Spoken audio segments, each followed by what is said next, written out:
Muhammad o'sha yetimcha Allohning payg'ambari ekanmi? Quraysh sayyidlari bizga qarshi chiqishsinmi? Ota-bobolarimiz tutgan dindan yuz o'giraylikmi? Aqldan ozib qolibdi. Kim ham unga ishonardi? Men sizga ishonaman. Islomdagi birinchi iymon keltirgan zot Xadicha onamiz edilar. U Makkaning boy va badavlat ayollaridan edi. Unga ko'pchilik zodagon erkaklar turmush qurish taklifini berishgan.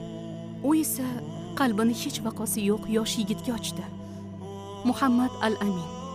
Xadija oddiy ayol emasdi. U islom uchun o'zidagi bor narsalarni baxshida qildi. Vafot etganidan so'ng ortidan hech qanday mol dunyo qolmadi.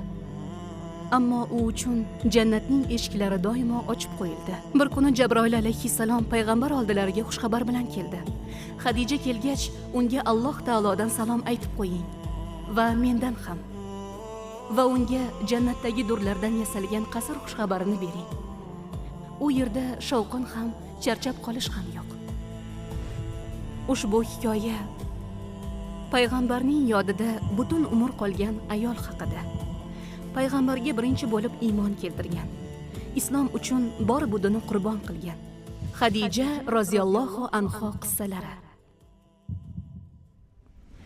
Ushbu videolar ishonchli islom manbalaridan olingan yuzlab ma'lumotlarga asoslandi. Barcha sun'iy intellekt vizual materiallari malakali islom olimlari bilan hamkorlikda tayyorlandi va islom ko'rsatmalariga muvofiqlashtirildi. Cho'lning o'rtasida, baland tog'lar orasida Makka degan shahar bor edi. Bu shahar Ka'ba soyasida yashardi. Tongdan tunga qadar o'tayotgan karvonlarning ovozi aks sado berib turardi. Ana shu shaharda Qurayshning eng obro'li va badavlat savdogarlaridan biri Huvaylid yashar edi. Uning rafiqasi Fatima oliy janob oiladan bo'lib, o'zining nafisligi va nafosati bilan ko'pchilikni hayratda qoldirgan edi. Bir kuni Alloh ularning oilasiga qiz farzand berdi. Qizaloq kutilganidan biroz ertaroq tug'ildi. Huvaylid qizchani qo'liga oldi va uning jajji ko'zlariga qarab jilmaydi-da, uning ismi Xadija bo'ladi. Bu ism erta tug'ilgan degani dedi. Xadija Makka shahrida, gavjum savdo hayotining markazida, zodagon oilada o'sadi.